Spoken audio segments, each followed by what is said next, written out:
Hello and welcome to another episode of the eReads podcast. My name is Liz and I'm your host. And on my podcast, I talk about books, authorship, and all the different parts of the creative journey. Today, I'm really excited to have fellow fantasy author Zachary Hagen on to talk about his fantasy series.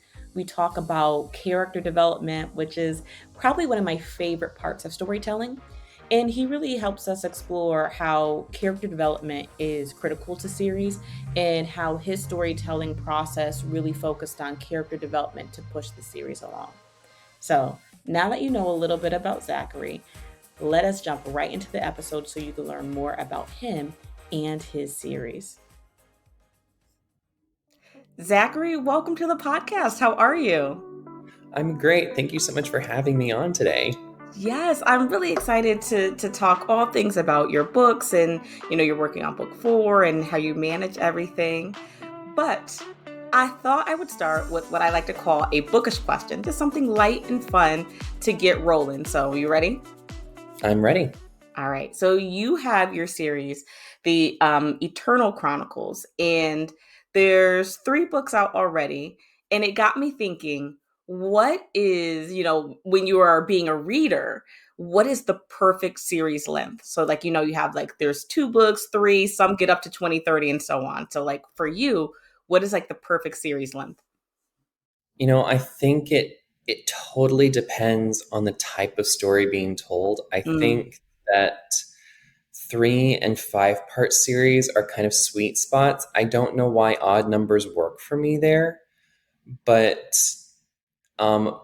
probably because 3 and 5 acts is what's typical of most story arcs. So it seems to fit really well with kind of the first, second, and third act of a typical book. I tend to use a 3-act structure within my books. So for me, I think reading a 3 or a 5-part series really works well. I really 2 of my favorite series actually fall right in line with that. The Hunger Games, of course, is 3 books, and that's one of my favorite series. But also the Time Quintet by Madeleine L'Engle is a 5-part series, and I love those books.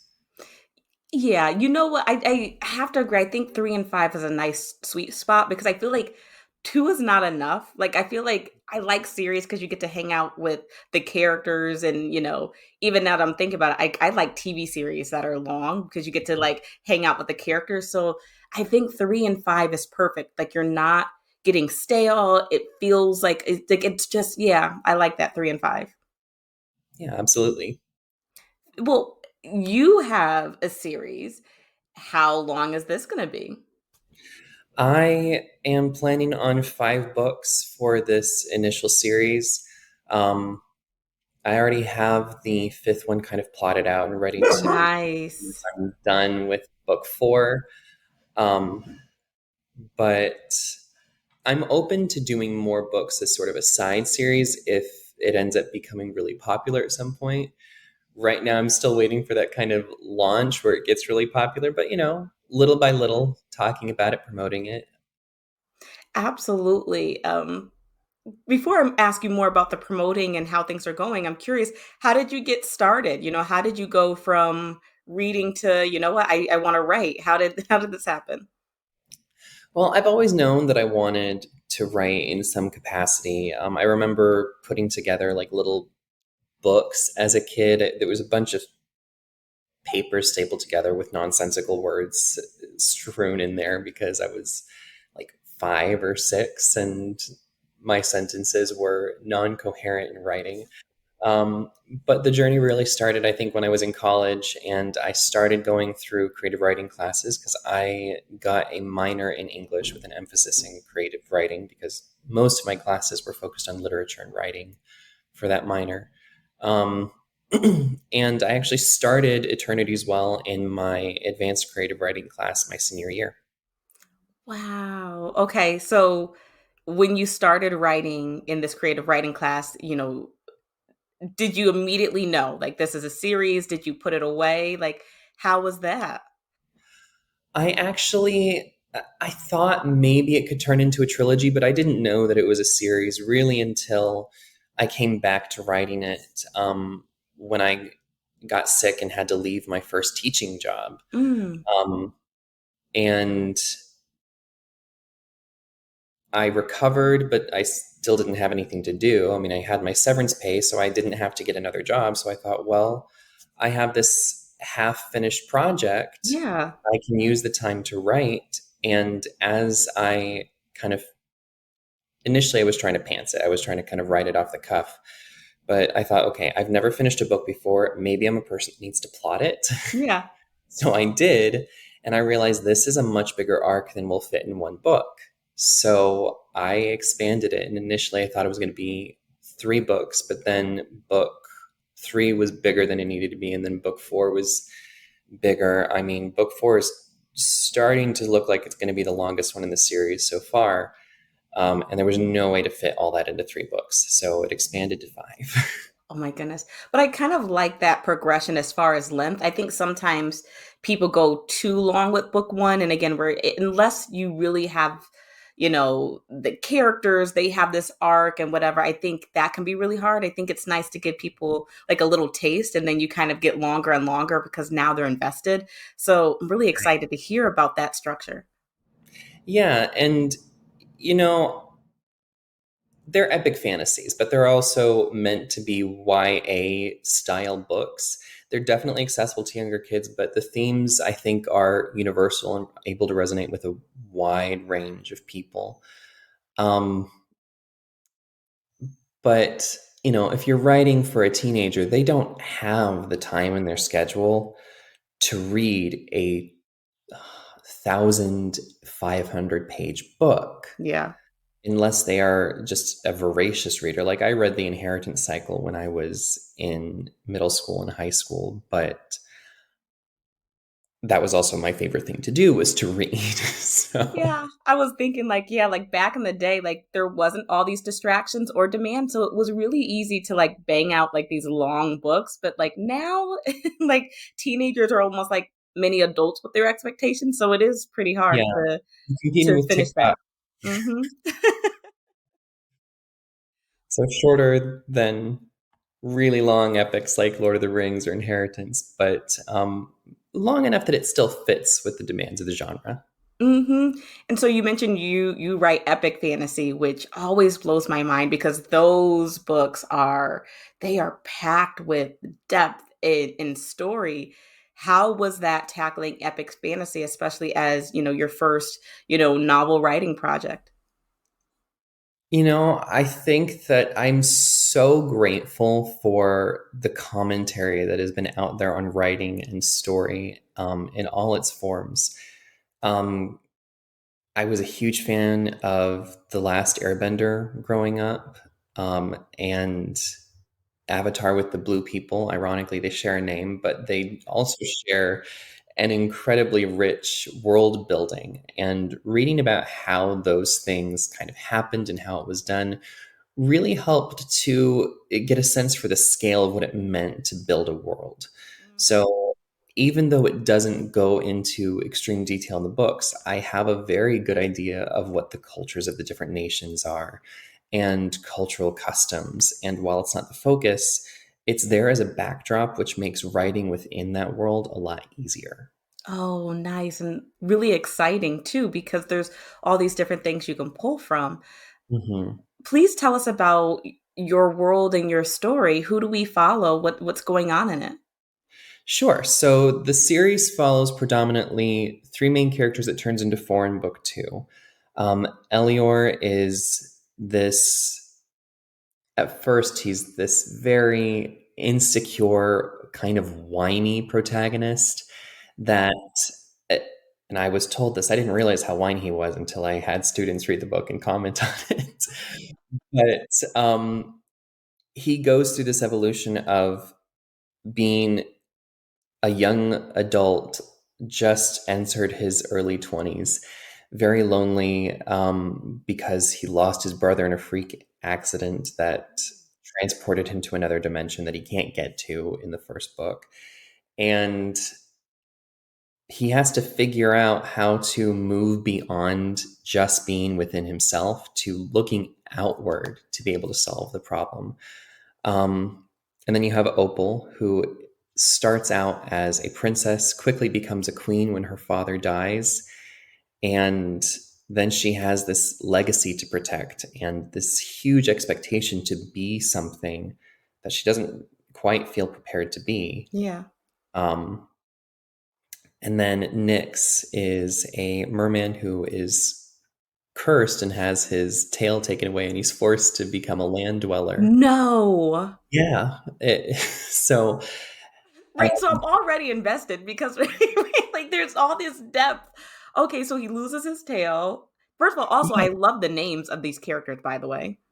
thank you. I tried really to tie things into their culture. Like all of the like Elior is a bastard prince, Yeah.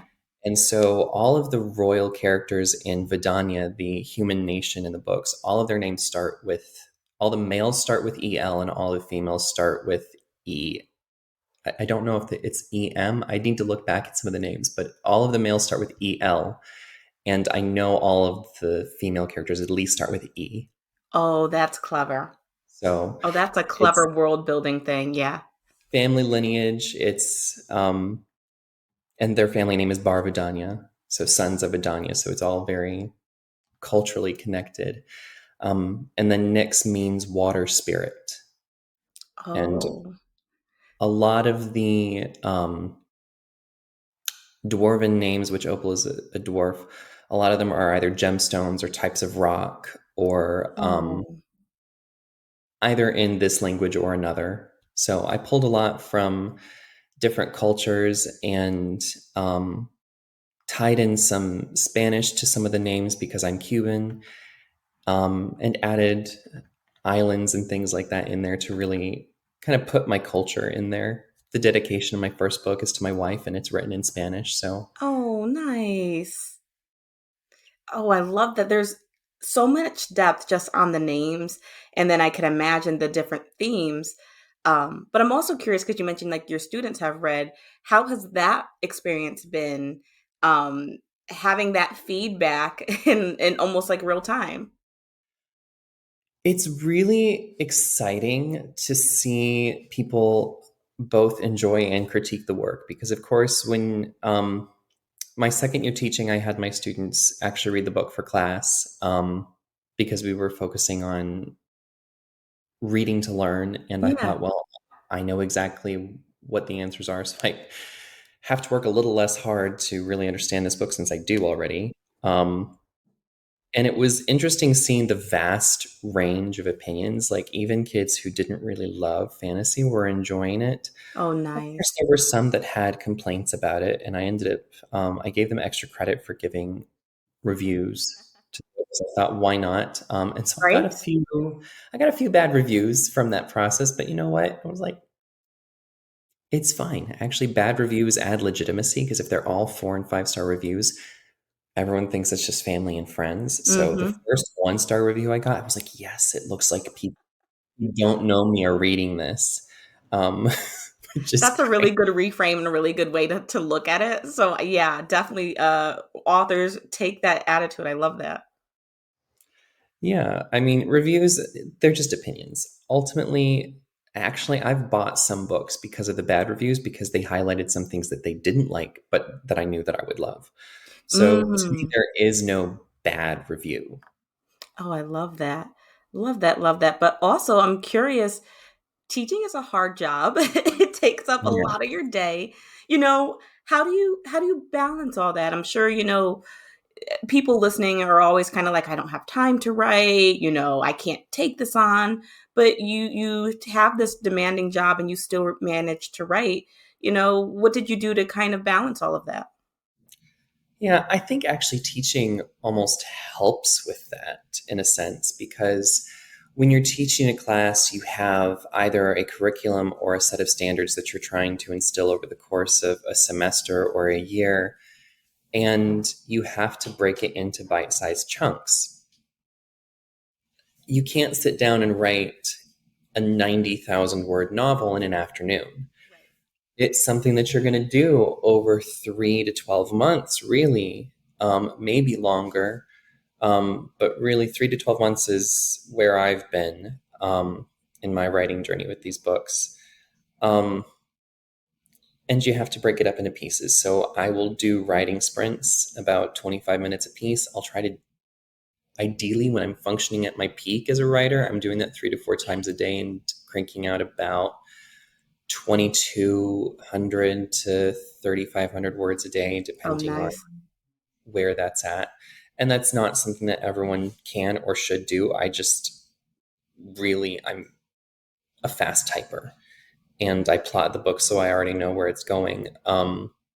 But learning how to break things into chunks and looking at, okay, what can I do in this amount of time is hugely helpful.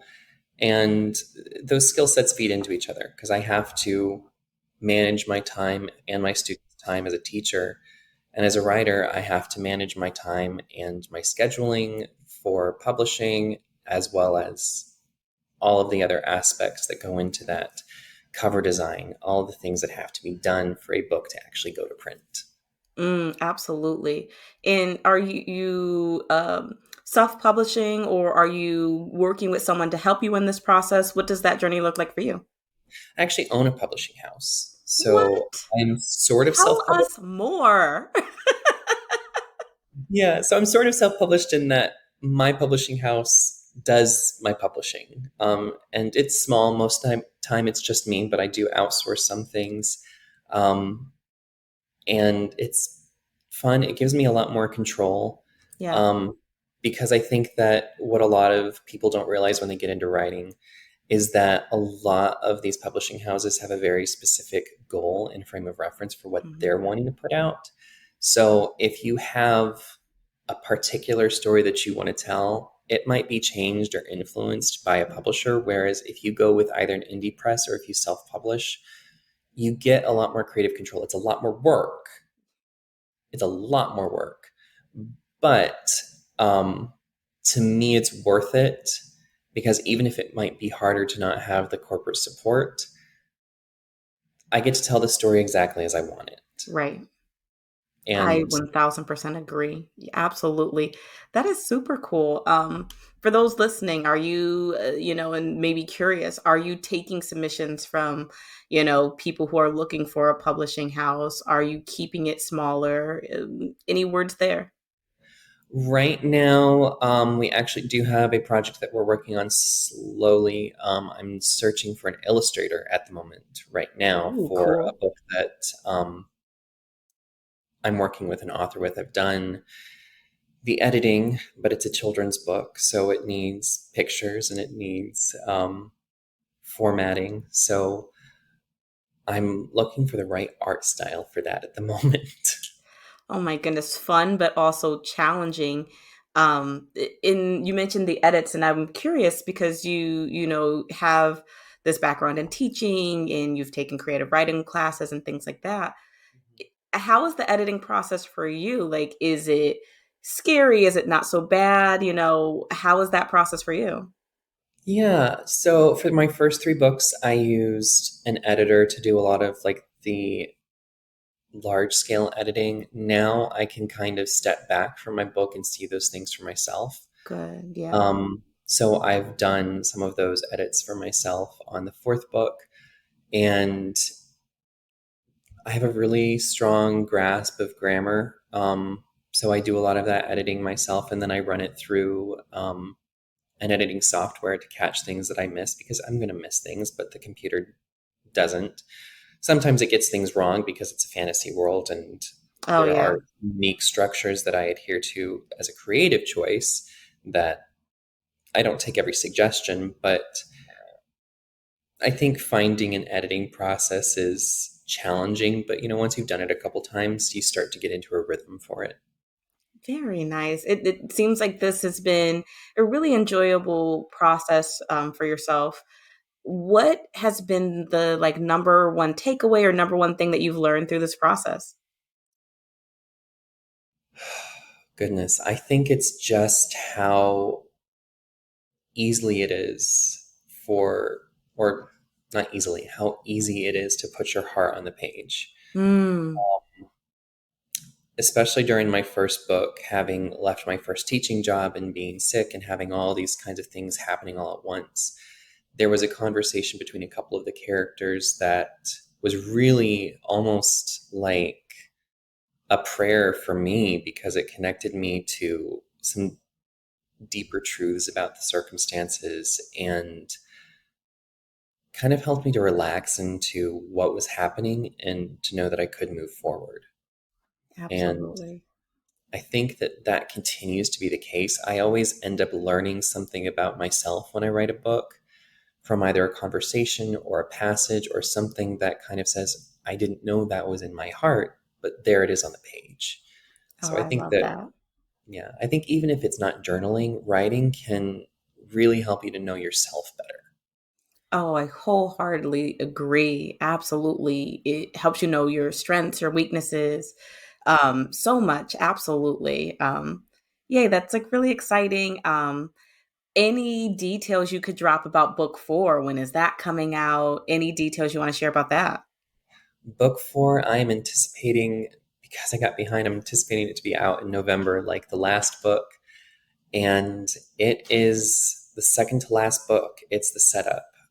So Ooh, stakes it's are high. stakes are high. It's that last little bit before everything breaks free. So there's political intrigue, there's war, there's love, there's actually conflict in romantic relationships. There's a hidden place that they have to go really deep to find. So it's another quest, and it's fun. Oh, yay. And where can folks pick up your books? Where can they connect with you? Yeah, so all of my books are available on Amazon. The first two are actually available pretty much anywhere books are sold because they are distributed through Ingram. And if people want to connect with me, there's my website, zacharyhagenwrites.com, as well as my TikTok and my Instagram, which are both Zachary Hagen underscore writes. Yay, very exciting. Zachary, any last words before I ask my last question? Anything else you want to add? Just that I hope that people enjoy it. And if they loved Lord of the Rings or Inheritance or Narnia, this is a modern book that takes a lot of that legacy and runs with it. Oh, that's exciting. One of the things I love about my podcast is I don't not only find books for myself, but like for like my little brother or my nieces, and so I cannot wait to pick this up for him. He's right at that nice age for all of this, so I cannot wait for him to read it. That's awesome. I hope he enjoys it. Yeah, absolutely. Zachary, my last question is I like to end with, some inspiration. It could be a word or a phrase that we can use in our creative process, like a writing prompt or to spur us to art or whatever creativity.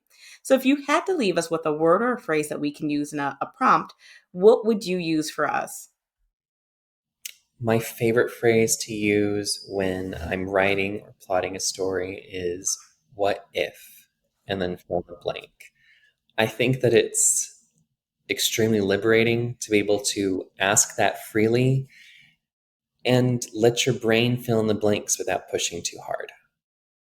Oh my goodness. All right, listeners, stay tuned to the end of this episode to see what I do with Zachary's prompt. What if? Um, I don't know, I'm thinking something kind of like if you're stepping kind of like on the toes of danger, maybe all this fantasy talk, like, "What if I do this?" Or, "What if I press this button?" Or, "What if I do this?" And having some fun, some Absolutely. danger and some comedy. So, thank you for that. Of course. Zachary, have a great rest of your day. Listeners, if you missed any of the contact information, it is in the episode show notes, so make sure to pick up Zachary's, books, and, we cannot wait for book 4. Awesome. Thank you so much for having me. Anytime. What if it all works out, is what they say. But what if the villain actually wins?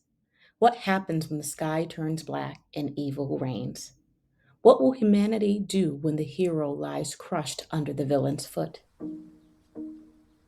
The thought of glorious chaos draws a wicked grin to Nara's face. She has plotted the best plan and rejoices at the anticipated defeat of her enemies, the heroes. Oh, how people cheer for them, how they root for their victory. But will their cries of anguish and horrific whimpers of terror be that much more deviously satisfying? Nara snickers and her fingers tap against each other. There is only one thing I must do before my plan is set in motion. Her grin widens until her cheeks ache. She lifts herself from the chair and turns from the wall of monitors and computer analytics. Nara is on a mission to head to the ice cream shop across the street. She will get a banana split, then set off her victorious plan. Nara turns the lock and steps outside. With a skip in her step, she heads to the shop but misses the curb. Stumbling and tumbling, she falls into the street in front of a fast-moving bus. The horn blares and the world twirls upside down as her body makes impact. Blinking longer and harder at the clear blue sky, Nara curses and says, I didn't plan for what if I am hit by an oncoming bus.